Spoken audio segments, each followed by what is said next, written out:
Hello everyone, welcome to our channel. Myself Srishti Agarwal. तो यहाँ पर मैं लेकर आई हूँ कक्षा छठी 6 क्लास के सब्जेक्ट संस्कृत दीपकम पाठ्य पुस्तक का कंप्लीट सॉल्यूशन विद एक्सप्लेनेशन। हम प्रत्येक चैप्टर को यहाँ पर विद एक्सप्लेनेशन देखने वाले हैं और साथ के साथ क्वेश्चन आंसर्स भी करने वाले हैं। यहाँ पर मैं स्टार्ट करने से पहले आपको बता दूँ, जो 2025-26 की जो बुक है आपकी दीपकम, उसमें जो है एक ऐड हुआ है अलग से पार्ट, जो पहले फर्स्ट चैप्टर में ही था। जो आपका फर्स्ट चैप्टर है वयम वर्णमालाम पठाम, तो यहाँ पर द्वितीय पार्ट अलग कर दिया गया है उसका, संयुक्त व्यंजनानी। तो यहाँ पर आपको कंफ्यूज नहीं होना है कि हमारे जो चैप्टर है बढ़ गए हैं या घट गए हैं। बस उसका जो पार्ट है संयुक्त व्यंजनानी, उसे अलग करके द्वितीय पार्ट में कर दिया गया है। तो चलिए स्टार्ट करेंगे हम वयम वर्णमाला पठाम प्रथम पाठ का कंप्लीट सॉल्यूशन एक्सप्लेनेशन। हम हिंदी अर्थ में से समझने की कोशिश करेंगे, साथ के साथ क्वेश्चन आंसर्स भी देखेंगे। तो चलिए फटाफट से स्टार्ट करते हैं। स्टार्ट करने से पहले मैं आपको वर्णमाला बता देना चाहती हूँ, जिसमें आप वर्ण देख रहे होंगे। स्वर होते हैं, व्यंजन होते हैं। तो देखिए, स्वर में होता है समान अक्षरानी, समान अक्षर वाले शब्द, और एक होते हैं संध्या अक्षरानी यानी संधि वाले शब्द। जैसे समान अक्षर अ, आ, ई, ऊ, री, ये देखिए किसी भी पार्ट से नहीं बने होते हैं, ये अपने आप में स्वतंत्र होते हैं। जबकि ए, ऐ, ओ, औ स्वरों से मिलकर ही बने होते हैं। इसी तरह से व्यंजन हो गए। व्यंजन में भी देखिए पार्ट्स होते हैं। स्पर्श व्यंजन होते हैं, अंतस्था, उष्मान, अनुस्वार और विसर्ग, जिन्हें कहा जाता है अयोगवाही। अंतस्था को बोला जाता है अर्धस्वरा। ठीक है, तो यहाँ पर देखिए स्पर्श व्यंजन आपको दिखाई दे रहे हैं, क से लेकर के म तक। अंतस्थ में आ जाते हैं य, र, ल, व। उष्मान में आ जाते हैं जिसमें उष्मा निकलती है, स, श, स, ह। और अनुस्वार होता है अंग, अह, जिसमें विसर्ग आ गया अह, अनुस्वार में आ गया अंग। ठीक है, तो यहाँ पर ये वर्णमाला है जिसमें आपने देखी सभी वर्णों को। अब स्टार्ट करेंगे चैप्टर को समझना। फर्स्ट चैप्टर है आपका प्रथम पाठ वयम वर्णमालाम पठामा। तो इस पूरे जो आपका पेज दिखाई दे रहा है आपको, जहाँ पर आपको स्वर समझाए जा रहे हैं, जो कि समान अक्षरानी संध्या अक्षरानी है। यहाँ पर हम इससे समझेंगे। तो इस पाठ में जो है वर्णों के बारे में बताया गया है। वर्ण दो प्रकार के होते हैं, स्वर और व्यंजन। स्वरों की संख्या 13 होती है। इनका उच्चारण स्वतंत्र रूप से होता है। री वर्ण एक स्वर है तथा इसका दीर्घ वर्ण नहीं होता है, ये आपको ध्यान रखना है। व्यंजनों को बोलने के लिए स्वरों की सहायता लेनी पड़ती है। जो भी व्यंजन आपको दिखाई दे रहे हैं वो किसी न किसी स्वर से बने होते हैं। उच्चारण करते समय संयुक्त वर्ण से पहले अक्षर पर बल देना चाहिए। वर्णों का उच्चारण करने के लिए मुख्य जिन भागों का उपयोग किया जाता है, प्रयोग किया जाता है, वे उन वर्णों के उच्चारण स्थान कहे जाते हैं, जो हम आगे पढ़ने वाले हैं। वर्णा द्विविधा भवन्ति स्वरा व्यंजनानि च। यहाँ पर आपको देखिए दे रखा है कि वर्ण जो है दो प्रकार के होते हैं, स्वर और व्यंजन। सबसे पहले हम बात करेंगे यहाँ पर समान अक्षरानी स्वरा की बात करेंगे, जिसमें लिखा है स्वरानाम उच्चारानाम स्वतंत्र रूपेण भवति स्वरा द्विविधता संति समान अक्षरानी संध्यश्राणी। दो प्रकार के होते हैं, समान अक्षरानी और संध्यश्राणी, और स्वतंत्र रूप से इनका उच्चारण किया जाता है।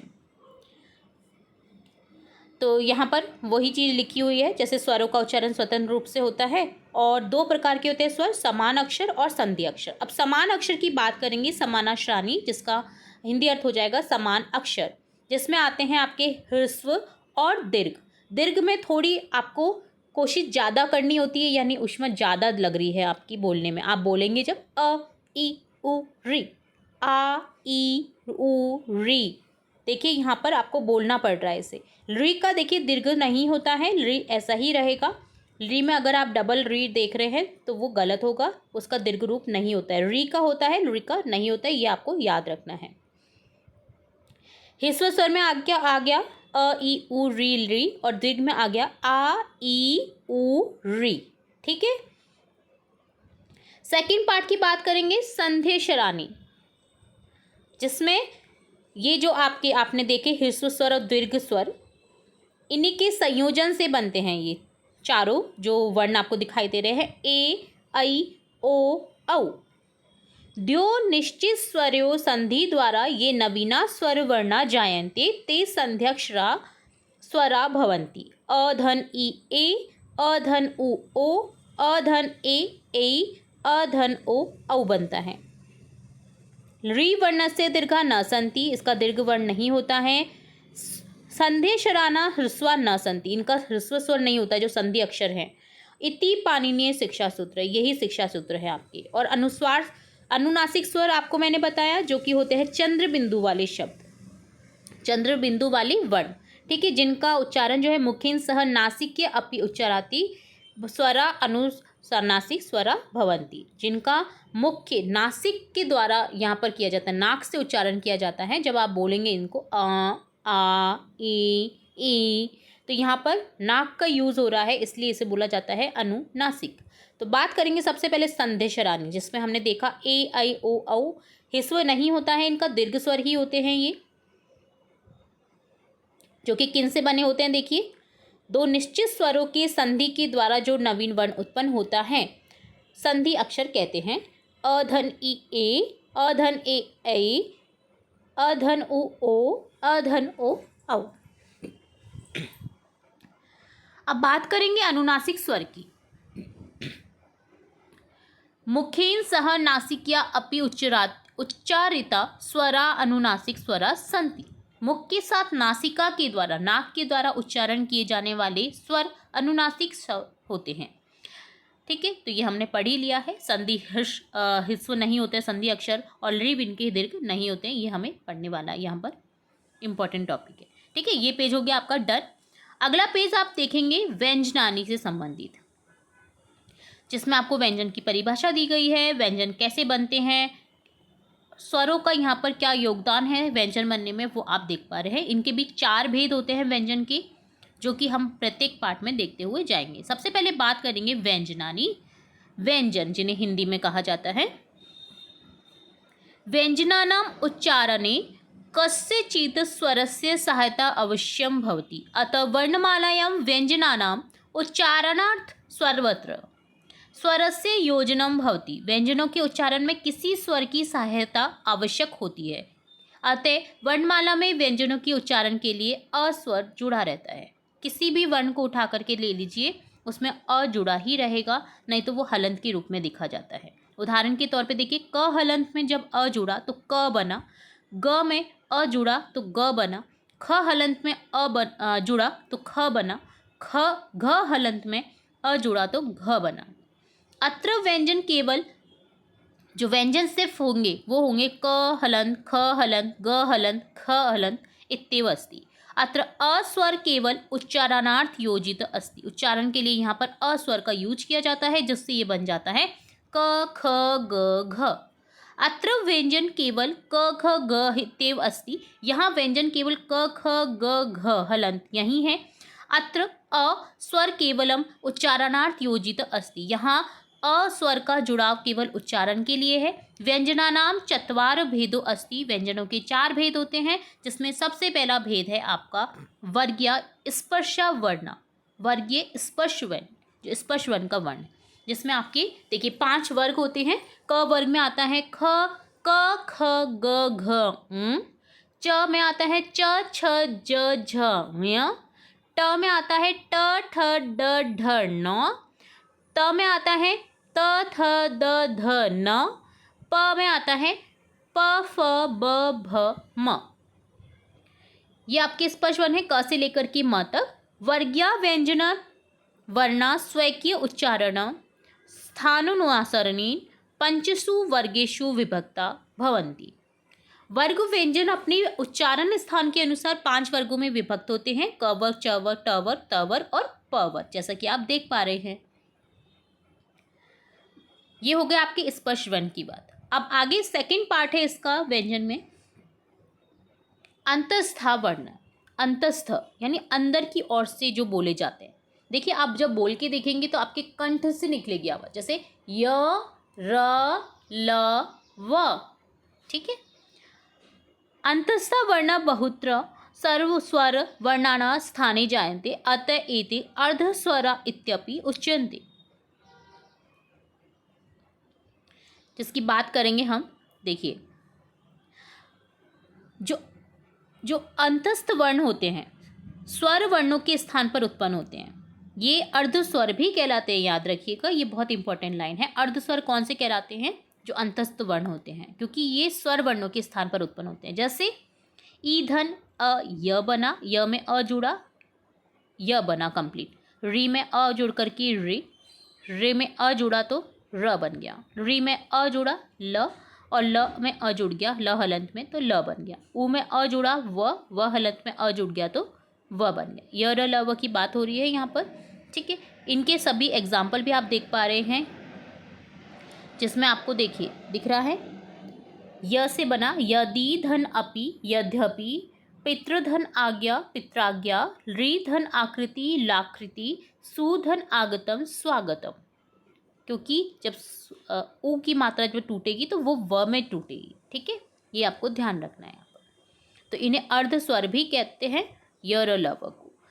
नेक्स्ट बात करेंगे थर्ड पार्ट की, ऊष्म वर्ण, जो कि होते हैं स श स ह, जिसमें उष्मान यानी वायु निकलती है जब हम बोलते हैं। तो आप बोल के देखिए, श, आपको थोड़ी ऊर्जा लग रही है यहाँ पर बोलने में, श श स ह। उष्मनाम व्यंजन वर्णनाम उच्चारण समय मुखात उष्ण वायु निस्सरती। उष्म व्यंजन वर्णों का उच्चारण करते समय मुख से उष्म वायु निकलती है, ठीक है। तो यहाँ पर हमने देखा श स ह, ये 4 होते हैं उष्म वर्ण में। फोर्थ पार्ट की बात करेंगे, जो कि है अयोगवाह वर्णों, अर्थात अयोगवाह वर्ण, जो कि होते हैं अंग अह, जिसमें अनुनासिक भी आ जाता है और विसर्ग भी आता है। अयोगवाह विशिष्ट व्यंजन वर्ण अस्ति, अत्र उच्चारणार्थ स्वरस्य संयोजन पूर्व भवति न तो पश्चात। अत्र द्यो अयोगवाहस्त अंग अ धन, यहाँ पर देखिए अनुस्वार बना, अह धन अ, अह से बना, जो अह है वो किससे बना? अधन विसर्ग से, विसर्ग हो गया ये। अयोगवाह विशिष्ट व्यंजन है, इनमें उच्चारण के लिए स्वर का जुड़ाव पहले होता है, ना कि बाद में, ये ध्यान रखिए। देखिए आपने अभी तक जो व्यंजन पढ़े उनमें बाद में होता है, सब में अ लास्ट में जुड़ रहा है, जबकि इनमें अयोगवाह में क्या होता है, जो आपका अ है वो पहले जुड़ रहा है, और बाद में जो है इनका जो विसर्ग है, जो अनुस्वार चिन्ह है वो बाद में आ रहा है, ठीक है। तो इन्हें जब तोड़ेंगे आप इस तरह से तोड़ेंगे। अयोगवाह 2 प्रकार के होते हैं, अंग और अह। ये बात हो गई आपके फोर्थ पार्ट अयोगवाह वर्ण की, ठीक है। तो ये 4 प्रकार के आपने व्यंजन देखे यहाँ पर। अब बात करेंगे आगे गुणिताश्रानी व्यंजनी सह सर्वेषाम् अपि स्वराणां संयोजनं भवति। व्यंजने सह स्वराणां संयोजनेन गुणिताश्रानी भवन्ति। तो बात करेंगे इसकी, क्या कहा गया है, व्यंजने सह सर्वेषाम् अपि स्वराणां संयोजनं भवति, अर्थात व्यंजनों के साथ सभी स्वरों का जुड़ाव होता है। व्यंजने सह स्वराणां संयोजनेन गुणिताश्रानी भवन्ति, अर्थात व्यंजनों के साथ स्वरों के जुड़ाव से गुणाताक्षर बनते हैं, गुणाताक्षर जिनकी बात कर रहे हैं अब। तो यहाँ पर देखिए गुणाताक्षर जो बन रहे हैं, देखिए आप यहाँ पर देख पा रहे हैं, मात्राएं दी गई हैं, आ की मात्रा छोटी ई की, बड़ी ई की, छोटी ऊ की और बड़ी ऊ की। व्यंजन हो गए आपके क ख ग घ ङ। यहाँ पर देखिए इनमें ये जो मात्राएं हैं वो जुड़ करके क्या बना, देखिए क में अ जुड़ा तो क बना, क में आ की मात्रा जुड़ी तो का, की, ई छोटी की मात्रा जुड़ी तो की। इसी तरह से आपको देखिए कंप्लीट करते हुए जाना है। ख में ख, खा, खी, खी, खू, खू। ग में ग, गा, गी, गी, गु, गु। घ में घ, घा, घी, घी, घू, घू। य में य, या, यी, ई, यूं, यूं, ठीक है। इसी तरह से च, चा, ची, ची, चू, चू। इसी तरह से छ, छा, छी, छी, छी, छू। ज में जा जुड़ करके बनेंगे ज, जा, जी, जी, जू, जू। झ में झ, झा, झी, झी, जू, जू। य में य, या, यी, यूं, यूं, ठीक है। तो यहाँ पर आपको ये सिंपली करते हुए जाना है, जिसमें आप मात्राएं देख रहे हैं, इन्हें गुणाताक्षर भी कहा जाता है, ठीक है। इसी तरह से देखिए री की मात्रा हो गई यहाँ पर 2 तरह से, एक दीर्घ होती है और एक ह्रस्व होती है। तो री की मात्रा ये डबल मात्रा हो गई। री में एक ही रहता है, ये इस तरह से हो जाएगा, एक ही मात्रा यहाँ पर ये दी गई है। तो आपको इसी तरह से बनाते हुए जाना है, जैसे क्री, क्र, ख्री, खे, खई, खो, कऊ बना है। इसी तरह से ख, ख्री, ख्री, खे, खई, खो, खो बनेगा।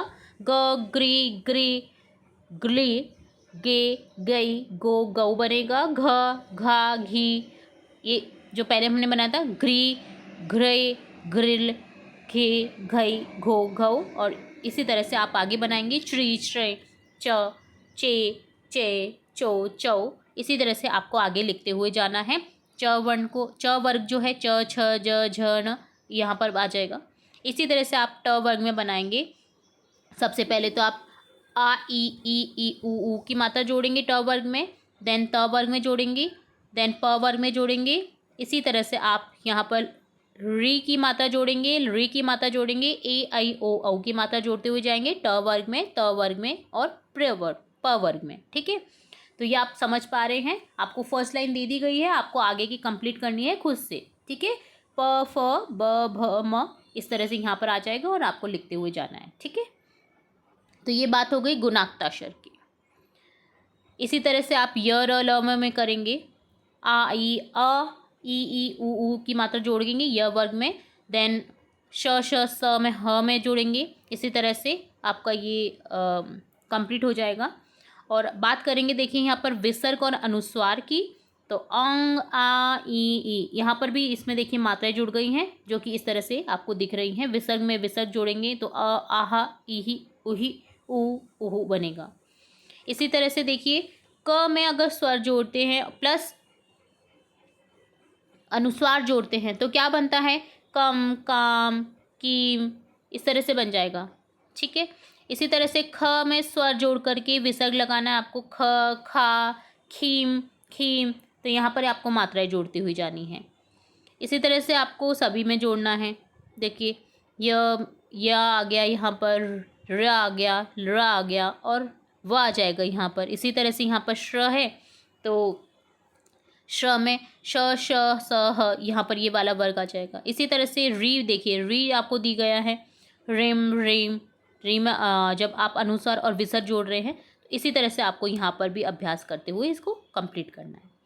री, री और री, यहाँ पर ये 3 वर्ण दिए गए हैं। एतानि त्रीणि गुणिताक्षराणि क्रमेण इत्यमेवपि प्रकारन्त्रेण लिख्यन्ते।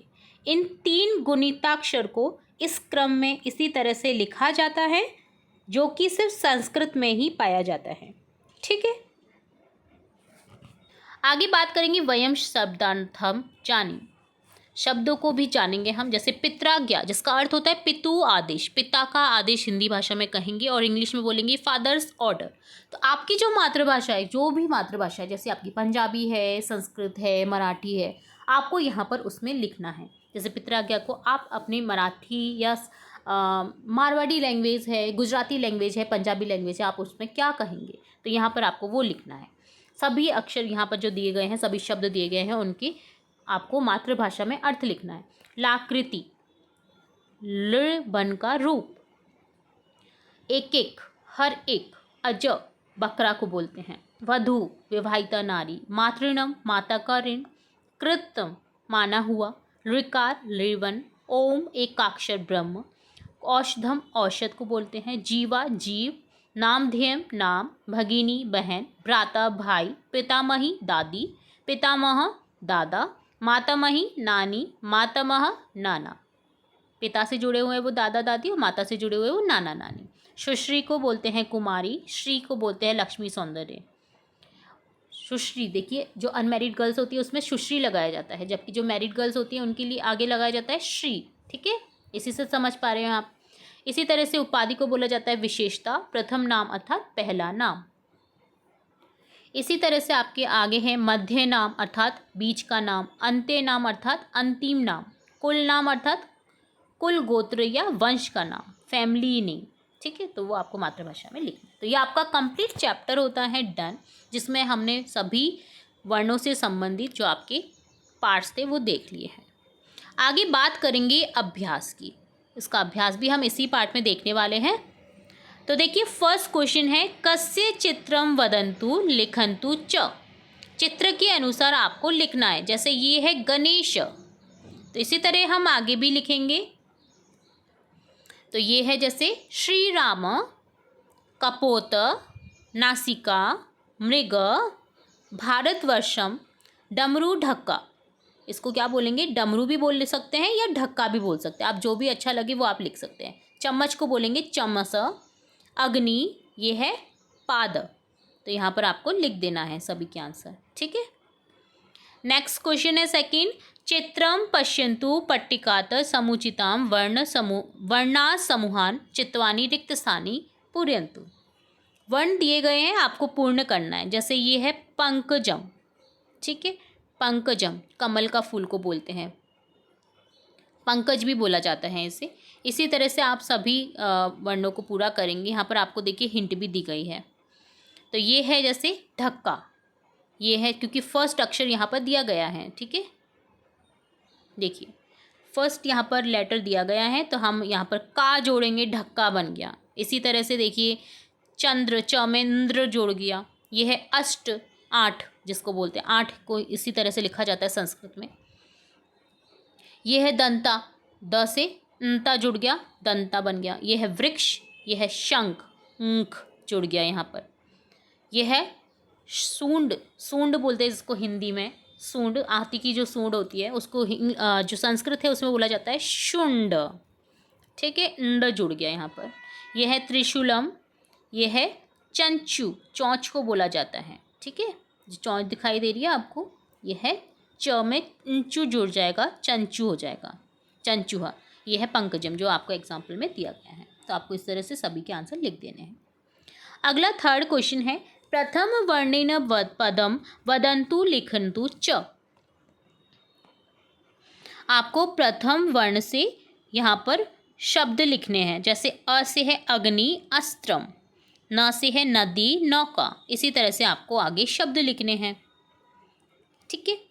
तो यहाँ पर देखिए जैसे क से है, यहाँ पर आपको भरते हुए जाना है। यहाँ पर क च प र ई म ह त व श। तो यहाँ पर आंसर देखेंगे हम इसका। तो देखिए भरेंगे हम, क से कपोत, कनक बन जाएगा। च से चंचू, चंद्र। प से पंकजम, पवन। र से रूप, रूपकम। म से बन जाएगा, न से ऑलरेडी दे रखा है नदी, नौका। म से लिख देंगे मंडूक, मंडपम। ह से लिखेंगे हृदय, हस्त। त से लिखेंगे तड़ाग, तालाब को बोला जाता है, तरह। व से वसुधा, वाद्यम, ठीक है। फोर्थ क्वेश्चन है, स्वपरिवारस्य सदस्य नाम पूर्ण नामानि लिखत। आपके जो सदस्य हैं, माता पिता, भगिनी बहन, भ्राता भाई, पितामही दादी, पितामह दादा, मातामही नानी, मातामह नाना, इनकी प्रथम नाम लिखने, मध्य नाम है तो वो लिख सकते हैं, और अंतिम नाम जो आप कुल नाम या अंत में, जैसे सृष्टि अग्रवाल है तो अग्रवाल अंतिम नाम हो गया और सृष्टि हो गया प्रथम नाम। मध्य नाम नहीं है यहाँ पर, तो मध्य मार्ग को मैंने छोड़ दिया।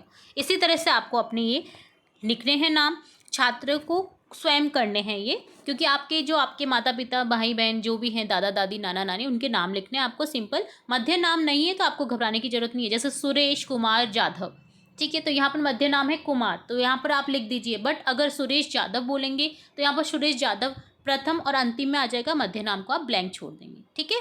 ये आपको सिर्फ नाम लिखने हैं, तो ये आपको खुद से करना है। आगे बात करेंगे कक्षाया शिक्षकानां च पूर्ण नामानि लिखन्तु। यहाँ पर भी आपको आपकी क्या करना है, शिक्षक और शिक्षिका जो आपकी टीचर्स हैं और जो आपके टीचर्स हैं उनके नाम लिखने हैं। मध्यम नाम है तो वो लिखना है, नहीं है तो आपको ब्लैंक छोड़ देना है, और अंतिम नाम लिखना है।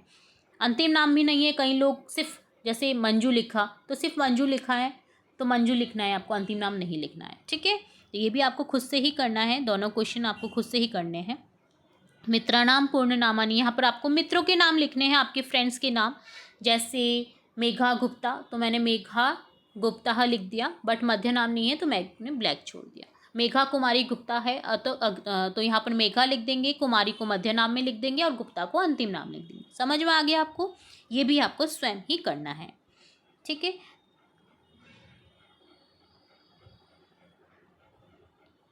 अब बात करेंगे यहाँ पर, देखिए मैंने आपको बता ही दिया है, मध्य नाम अगर है तो पूर्ण नाम लिखिए, यदि नहीं है तो रिक्त स्थान छोड़ दीजिए। केवल प्रथम वर्ण है तो प्रथम नाम लिखिए, पूर्ण नाम है तो पूर्ण नाम लिखिए।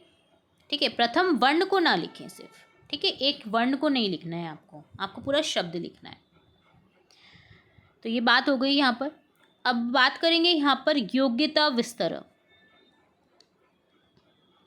यहाँ पर आपके देखिए अलग अलग पार्ट होते हैं, जहाँ पर आपको दिखाई दे रहा है कश्चित् ध्वनि वर्णस्य चा उच्चारणे मुखस्य माउथ मुख्य भूमिका भवति वयम सर्वे जानीम। कदाचित् मुखेन सह नासिका नो जिसको बोलते हैं अपि उपयोग भवति त अनुभाव यथा न म अ इत्याशु नासिके वर्णेषु। ये नासिक वर्ण है। मुखश, मुख से बोले जाने भी कुछ शब्द होते हैं। नासिक जो नोज से बोले जाते हैं वो भी होते हैं। उभो अपि आ से हेड भवत। तो यहाँ पर देखिए बेसिकली कहा गया है जो आपकी वर्णों को उच्चारण जो हम करते हैं वो हमारे मुख के अलग अलग पार्ट से हम करते हैं। एक हो गया आपका देखिए कंठ, जो गले से आवाज़ आती है। तालु, जो ऊपर आपका जो मुंह है उसके ऊपर जो आपके जीभ के ऊपर वाला पार्ट होता है उसे बोला जाता है तालु। मूर्धा, उसके बीच में बोला जाता है, बीच वाले पार्ट को। नासिका, नाक को बोला जाता है दंत, दांतों की हेल्प से। और ओष्ठ, होठ की हेल्प से जो आप बोले जाते हैं वर्ड फ ओष्ठ वर्ण है। ठीक है, जिसमें होठ का यूज़ हो रहा है। तो इन्हीं की बात करेंगे अब हम। ठीक है, तो देखिए सबसे पहले बात करेंगे कंठ्या वर्ण। कौन कौन से कंठ्य वर्ण होते हैं, यानी गले से स्वर जिनका आता है, जैसे क ख ग घ ण। यहाँ पर देखिए सभी अंदर की ओर से आ रहे हैं, कंठ से आ रही है आवाज़। ह ह अह, ये सभी देखिए कंठ वर्ण में आ गया आपका। ठीक है, अ आ, ये भी अंदर की ओर से आ रहे हैं, ये सभी कंठ वर्ण है, यानी गले के अंदर से बोले जाने वाले शब्द, गले से बोले जाने वाले शब्द कंठ। ठीक है, वर्ण। ठीक है, अब सेकंड पार्ट है तालव्य, तालु से बोले जाने वाले। आपका जो ये बीच में पार्ट होता है जीभ के ऊपर, उसका जो अंतिम पार्ट होता है उससे बोले जाने। जैसे च, आप बोल के देखिए, च च छ। आपकी जो जीभ है वो आपके तालु के लास्ट पार्ट में जुड़ रही है जब आप बोलेंगे तो। ई य श च छ ज झ। हाँ, ये है तालु वर्ण। ठीक है, तालु से बोले जाने वाले वर्ण। तालु आपको दिखाया गया है, आप जब बोलेंगे आपको समझ आ जाएगा जब इनका उच्चारण करेंगे तो। इसी तरह से आपका होता है मूर्धन्य वर्ण। मूर्धन्य जो तालु के आगे वाला पार्ट होता है। देखिए ट ट, देखिए आपकी जीभ पहले जब च बोल रही थी तब कहाँ अड़ रही थी, आप ये देखिए। और ट बोल रहे हैं तब कहाँ अड़ रही है, ये आप देखिए। ध्यान से जब आप इसका उच्चारण करेंगे तो आपको समझ आएगा तालु और मूर्धन्य में अंतर। ठीक है, मूर्धन्य आपका अगला पार्ट होता है जो जीभ के ऊपर होता है, दांतों के जस्ट पीछे ऊपर वाला पार्ट। ट ठ ड ढ ण य र य श जब बोलेंगे तो आपको पता चलेगा री री। ठीक है, जो ये है मूर्धा वर्ण, मूर्धन्य। आगे बात करेंगे दंत्या वर्ण, यानी दांतों की हेल्प से बोले जाने। कुछ दांत भी हमारे ऐड होते हैं जब हम कुछ वर्णों का उच्चारण करते हैं, जैसे त, जो कि आपकी जीभ जहाँ पर अड़ रही है ना वो वर्ण है वो। ठीक है, जैसे जीभ आपकी दांतों से अड़ रही है तो वो दंत्या वर्ण हो गया। मूर्धा से अड़ रही है तो मूर्धा वर्ण हो गया। ओष्ठ, ओष्ठ से अड़ रही है तो ओष्ठ्या वर्ण हो गए। तालु वर्ण जो हो गए वो आपकी तालु से अगर अड़ रही है जीभ तो वो तालु वर्ण हो गए। तो यहाँ पर देखिए दंत्य वर्ण में देखिए त थ द ध न ल स। आपके सभी जो ये वर्ण बोल रहे हैं हम री, जिसमें आप दांतों का भी यूज़ कर रहे हैं जीभ के साथ। ठीक है, ये हो गया आपके दंत्या वर्ण। इसी तरह से बात करेंगे ओष्ठ्या वर्ण, जो होठ की हेल्प से आप बोलेंगे, जिन्हें होठ आपके लिपसिंग करेंगे। आप लिपसिंग करे बिना ये बोले नहीं जा सकते। जैसे ऊ ऊ, देखिए ऊ होठ आपके हिल रहे हैं। हिल रहे हैं मतलब ये होठ की हेल्प से बोले जा रहे हैं, जरूरी नहीं है आपकी जीभ अड़े या होठ आपस में अड़े। प देखिए होठ आपस में अड़ रहे हैं यहाँ पर। प फ ब भ म, सभी आप जब बोल रहे हैं तो दोनों होठों का यूज़ करते हुए हम बोल रहे हैं। तो ये हो गए आपके ओष्ठ्या वर्ण, होठ की हेल्प से बोले जाने वाले वर्ण। आगे बात करेंगे नासिक्या वर्ण। नासिक से, जो नाक की हेल्प से बोले जाते हैं, अंदर से आवाज़ निकलती है आपकी नाक की ओर से, जैसे अंग अंग अंग, ये है नासिक्या वर्ण। ठीक है, तो ये सभी वर्णों की बात हो गई हमारी। आगे आपका देखिए द्विस्थानी वर्णानाम उच्चारणीय स्थान है कंठ तालव्य। कुछ ऐसे वर्ण होते हैं जो दो स्थान से बोले जाते हैं। कंठ और तालव्य यानी कंठ और तालु दोनों का यूज हो रहा है यहाँ पर। जैसे ए बना है अ धन ई से, ऐ बना है अ धन ए से, जो कि बोले जाते हैं तालु प्लस कंठ, तालव्य कंठ वर्ण, जिन्हें कहा जाता है कंठ तालव्य वर्ण।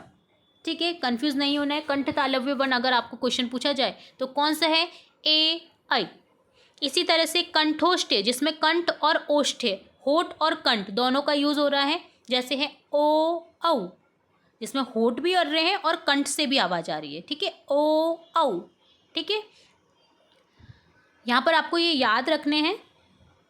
तो यहाँ पर देखिए, आपने देखा कंठ तालव्य और कंठोष्ठ है, जिसमें कंठ तालु से अड़ रहा है तो बन रहा है ए ऐ।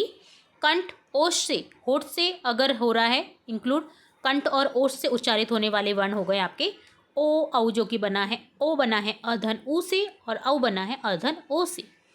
और कंठ तालव्य आपको बता ही दिया है, अधन ई से बना है ए, अधन ए से बना है ऐ। ठीक है, आगे बात करेंगे। देखिए सहस्थाने सह नासिक्या वर्ण। तालु धन नासिक्या से बनने वाला वर्ण है तालु और नासिका। तालु और नासिका से बनने वाला वर्ण है न्य न्य, इसका उच्चारण करेंगे न्य। कंठ और नासिका से बनने वाला शब्द है ंग ंग ंग, जिसमें आपका देखिए कंठ से भी आवाज आ रही है और नाक से भी आवाज आ रही है।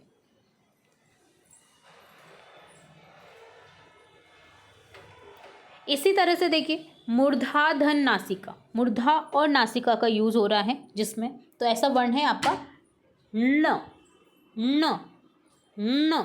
क्या बोलेंगे इससे, न, पूरा न नहीं है ये न, इसका आवाज बोलेंगे न। ठीक है, तो यहाँ पर न हो गया। यहाँ पर स्वस्थानानि धन नासिका, स्वस्थान खुद का स्थान तो है ही, और नासिका का भी यूज हो रहा है, दंत धन नासिका जैसे। तो न है, दंत दांत और नासिका दोनों का यूज हो रहा है, तो ये बनने वाला वर्ण है यहाँ पर न न। ये क्या है, दंत धन नासिका। ओष्ठ धन नासिका से बनने वाला वर्ण है यहाँ पर म, जिसमें होठ का भी यूज हो रहा है, नासिका का भी यूज हो रहा है। तो ये हो गया आपका स्वस्थाने स नासिक्या वर्ण। स्वस्थान खुद का स्थान तो है ही, और नासिक का भी यूज हो रहा है, नासिक वर्ण का भी यूज हो रहा है। तो यहाँ पर ये हो गया तालु धन नासिका, कंठ धन नासिका, मूर्धाधन नासिका, दंत धन नासिका और ओष्ठ धन नासिका। ठीक है, तो यहाँ हो गया ये ओष्ठ धन नासिका का एग्जाम्पल म। ये आपको याद रखने हैं ताकि कभी भी आपको ऑब्जेक्टिव टाइप क्वेश्चन में अगर पूछ लिया जाए तो आप फटाफट से आंसर कर सकें। तो ये बात हो गई स्वस्थाने से ना, खुद के स्थान के साथ में नासिक वर्ण। आगे बात करेंगे दंत्योष्ठ्य वर्ण, जो दंत और ओष्ठ को मिलाकर के बोला जाता है। जैसे व व व व, आप जब बोलेंगे व, दंत का भी यूज हो रहा है, ओठ का भी यूज हो रहा है व। ठीक है, तो ये हो गया आपका दंतोष्ठ्य वर्ण। तो देखिए हमने सभी देख लिया, यहाँ पर दंतोष्ठ्य वर्ण भी देख लिया, स्वस्थाने धन नासिका वर्ण भी देख लिया है। आगे है सर्वेषाम एक स्थानीय वर्णानाम उच्चारणम स्थानानि। तो देखिए बात करेंगे जैसे तालु वर्ण की, तो है ई च छ ज झ य श। मूर्धन्य वर्ण की रे री ट ठ ड ढ र श। नासिक्य वर्ण की आंग आ गया। दंत्या वर्ण की आ गया, दंत्या में रे त थ द ध ल स। कंठ्या में आ गया अ आ क ख ग घ ह अह। ओष्ठ्या में आ गया उ प फ ब भ। तो ये सभी एक साथ में आपको दिख रहे हैं यहाँ पर। ये टोटली बात हो गई, ये सभी एक स्थान पर आ गए आपके। देखिए सभी जो उच्चारण स्थान हैं वो उन वर्णों से संबंधित। आगे बात करेंगे सर्वेशा वर्णानाम उच्चारणी। यह हमने देख ही लिया है वैसे तो सभी वर्णों का उच्चारण स्थान हमने जो देखना था हमें वो देख लिया है हमने। ठीक है, नासिक्या वर्ण में देखिए, अब देखिए यहाँ पर हमने कुछ वर्णों को इंक्लूड नहीं किया था, जैसे नासिका में हमने अंग ही लिखा है, तो यहाँ पर आपके देखिए य भी आ गया, अंग, न, न, म नासिका में आ गया। इसी तरह से देखिए मूर्धन्य तालव्य में भी आ गया। देखिए आप दोनों पेजों को जब इंक्लूड करेंगे तो आपको पता चलेगा कि हमने यहाँ पर क्या ऐड किया है। तो यहाँ पे आपके सभी जो उच्चारण वाले जो वर्ण हैं वो हमने ऐड कर दिए हैं तालव्य में, जैसे ई, ए, ऐ, च, छ, ज, झ, न्य भी ऐड कर दिया, य ऐड कर दिया, श ऐड कर दिया। इसी तरह से मूर्धन्य में री, री, ट, ठ, ड, ढ, न, र, श। दंत्या में आ गया री, त, थ, ध, ध, न, ल, व, स। नासिका में अंग के अलावा ण्य, न, म आ गया। इसी तरह से यहाँ पर ओष्ठ्या में आ गया उ, ओ, औ, प, फ, ब, भ, म, व। कंठ्या में आ गया कंठ वाले वर्णों में अ, आ, ए, ऐ, ओ, औ, ए, क, ख, ग, घ, ङ, ह, अह। ठीक है, तो ये आपका आ गया सभी वर्णों के उच्चारण स्थान। नेक्स्ट पार्ट यहाँ पर आपका है परियोजना कार्यम, जो आपको योजना दी गई है, उनके कार्य करने हैं, आपको देखना है, समझना है। जैसे चित्राणि ध्यानेन पश्यन्तु शिक्षकस्य साहाय्येन एतेषां चित्राणां वैशिष्ट्यम् अवगच्छन्तु लिखन्तु च। चित्रों को ध्यान से देखें, शिक्षक की, आपके जो टीचर्स हैं उनकी हेल्प की, उनसे उनकी सहायता लें और उनकी सहायता से इन चित्रों की जो विशेषताएं हैं उन्हें लिखें, सुने और देखें। जैसे क है कुक्कुट विरोधी, अर्थात जो मुर्गा है वो बोलता है, कैसे बोलता है, कुक्कुड़ुक्कू। आपने देखा कभी ऊ की मात्रा जो है यहाँ पर काफ़ी बार रिपीट होती है, काफ़ी लंबी जाती है, जो कि आता है त्रिमात्र, जिसे बोला जाता है प्लूत। एक होता है सिर्फ सिंगल ऊ, जिसे बोला जाता है एक मात्र अर्थात ह्रस्व। एक आता है डबल ऊ की मात्रा ऊ, जिसको बोला जाता है द्विमात्र अर्थात दीर्घ स्वर में जो आ जाता है। और एक होता है ऊ का रिपीटेशन 3 टाइम होता है, उसे बोला जाता है त्रिमात्र अर्थात प्लूत। ठीक है, तो यहाँ पर 3 मात्रा वाले ऊ को किस तरह से लिखा जाता है वो भी आप देख पा रहे होंगे। तो इसी तरह से आपको ख में देखिए दे रखा है चाशस्तु वदति मात्रां द्विमात्रां त्वेव वायसः शिखी रोति त्रिमात्रम तु नकुल स्वत्व धर्म मात्रकम। अर्थात जैसे चाश अर्थात नीलकंठ पक्षी की जो ध्वनि होती है वो एक मात्रा वाली होती है।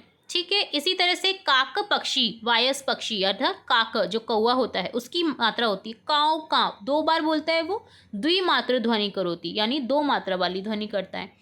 शिखी मयूर की आपने ध्वनि सुनी प्याव, अर्थात त्रिमात्रा ध्वनि करोती, 3 मात्रा वाली ध्वनि करता है। इसी तरह से नकुल जो होता है बहुत धीमे से बोलता है, पशु होता है ये, जो कि अर्धमात्रा ध्वनि करोती, जो आधी मात्रा वाला ध्वनि करता है, जो व्यंजन में आता है। तो देखिए चाश नीलकंठ का यहाँ पे दे रखा है एक मात्रा ह्रस्व स्वर में बोला जाता है, एक ही बार बोलता है ऊ। ठीक है, इसी तरह से वायस काक विरोधी, जो काक है कौवा है वो कैसे बोलता है, द्विमात्रा में बोलता है काव काव। इसी तरह से शिखी मयूर कैका कैका करोती कैका कैका कैसे बोलता है वो, काफ़ी आ की मात्रा काफ़ी बार रिपीट होती है, वो होता है त्रिमात्रा अर्थात प्लूत। और नकुल ध्वनि बहुत छोटी सी ध्वनि निकालता है, जो कि होता है अर्धमात्रक वाली ध्वनि। तो यहाँ पर आपने इन पक्षियों की ध्वनि देखी, समझी आपने ध्वनि कि किस तरह से ध्वनि होती है, किस तरह से बोली जाती है पक्षियों के द्वारा, पशुओं के द्वारा। इसी तरह से बात करेंगे हम ग की, जिसमें है आपका नामांत्याक्षरी क्रीड़ा।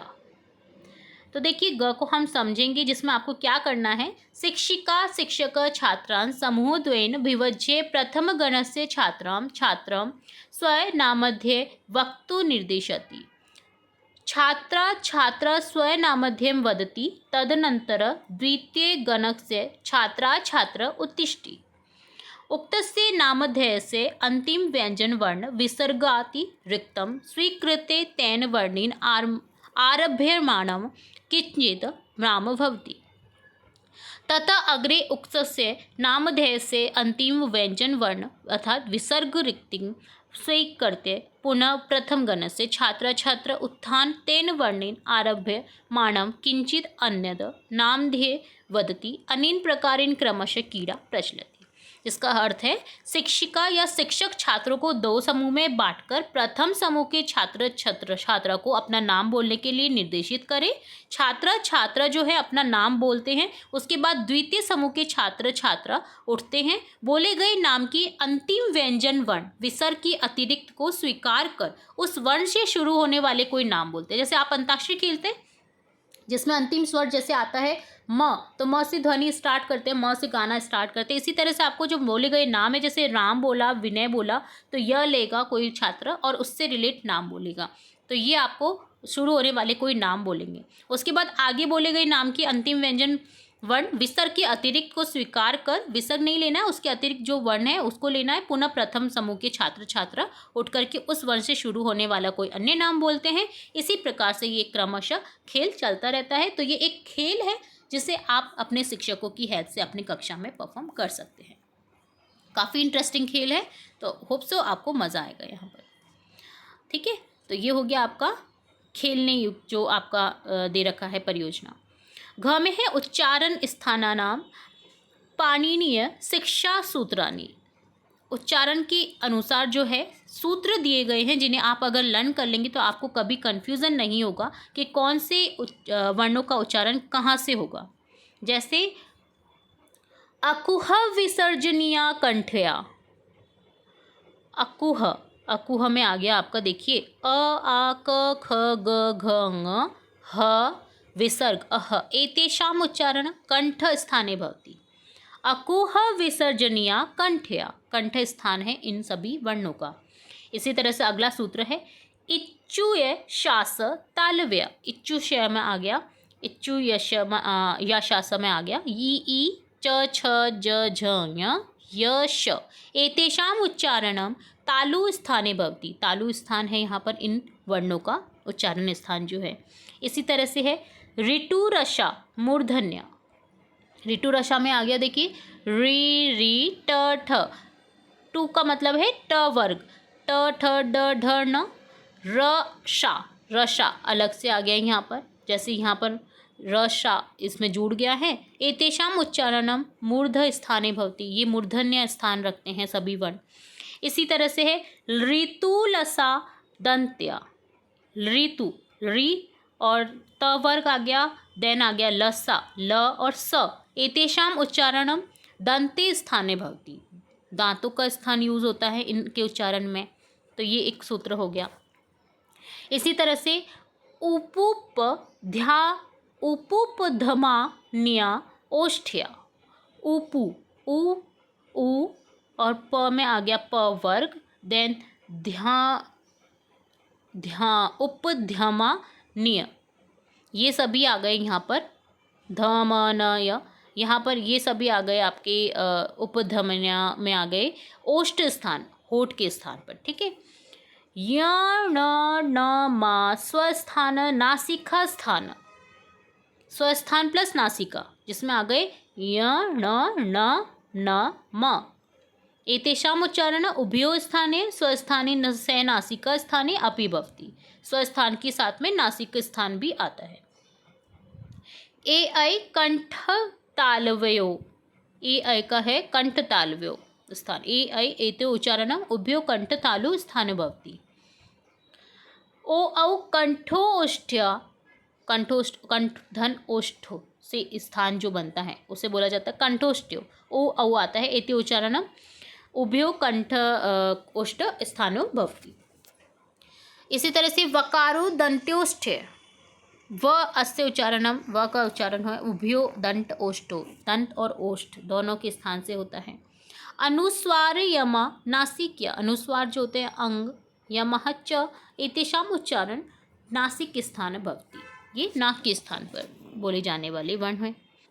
यहाँ एक अंत में नोट दिया गया है जो कि है उपध्मानीय से रिलेट, जो कि आपने देखा है यहाँ पर उपध्मानीय ओष्ठ्य वर्ण में जो आते हैं उ और प वर्ग, जिसमें आपने उपध्मानीय से रिलेट यहाँ पर वर्ण नहीं देखे हैं, जो कि आते हैं अतिरिक्त अयोगवाह वर्ण में, जिनका प्रयोग संस्कृत भाषा में नहीं होता है। तो यही नोट यहाँ पर दिया गया है। यमाचा विशिष्ट अतिरिक्त अयोगवाह वर्णा सन्ति एतेषा प्रयोग सामान्य संस्कृत भाषा प्राय न दृश्यते। इसलिए यहाँ पर संस्कृत भाषा में इन्हें यूज नहीं किया जाता है, इसलिए यहाँ पर डिटेल वीडियो इनका नहीं बताया गया है और आपको इन्हें ड्रॉप कर देना है, यानी इन्हें लर्न नहीं करना है। तो ये डन होता है आपका सेकंड चैप्टर, जहां पर हमने स्टार्टिंग से लेकर एंड तक के सभी क्वेश्चन आंसर्स, पूरा चैप्टर का एक्सप्लेनेशन विद हिंदी अर्थ समझ लिया है, देख लिया है। किसी भी क्वेश्चन में, किसी भी पेज में अगर आपको फिर भी कोई क्वेरी होती है, कोई डाउट रहता है, तो आप कमेंट बॉक्स के थ्रू हमें पूछ सकते हैं। आपको तुरंत से अपने क्वेरी का समाधान मिल जाएगा। तो ये था आपका चैप्टर फर्स्ट, प्रथम पार्ट वयम वर्णमाला पठाम का डिटेल वीडियो, जिसमें हमने एक्सप्लेनेशन विद क्वेश्चन आंसर्स देखा है। आपको अलग अलग पार्ट में नहीं बताया गया है, एक ही पार्ट में आपको विद एक्सप्लेनेशन क्वेश्चन आंसर्स भी दिए गए हैं, एक्सप्लेनेशन भी उस चैप्टर का बताया गया है, ताकि आपको अलग अलग पार्ट ना देखना पड़े। यहाँ पर आपको एक बात याद रखनी है, आपका जो न्यू सिलेबस है 2025-26 का, जिसमें आपका थोड़ा सा चेंजेस किया गया है। जो संयुक्त व्यंजनानी, जो कि प्रथम पार्ट में ही था, पहले पार्ट में ही था, उसका जो पार्ट है वो अलग करके द्वितीय पार्ट में उसे ऐड कर दिया गया है। इसलिए हमने यहाँ पर ना देख करके हम इसे पढ़ेंगे द्वितीय पार्ट में, संपूर्ण वीडियो देखेंगे संयुक्त व्यंजनानी से संबंधित। तो जुड़े रहना है आपको इसी तरह हमारे चैनल के साथ। वीडियो को पूरा देखने के लिए धन्यवाद।